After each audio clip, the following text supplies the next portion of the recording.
Hey friends, if you wish to fix Microsoft Visual C++ runtime library error on your Windows 11 computer, then please watch this video. I will guide you through the resolutions. Now here's what you have to do. Search for Microsoft C++ redistributable in the search bar and then go to the website which is on the top. Try Google Bing, whatever you like.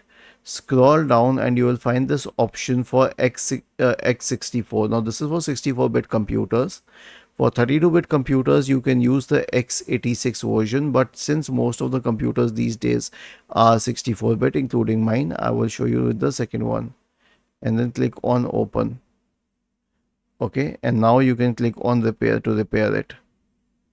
The next and main solution is an SFC scan. Search for command prompt in the Windows search bar and click on run as administrator.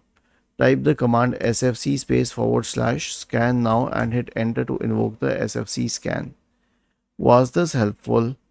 If yes, then please subscribe to the channel. If not, then let us know in the comment section of the video on how we could help you further. Thank you for watching this video and have a nice day.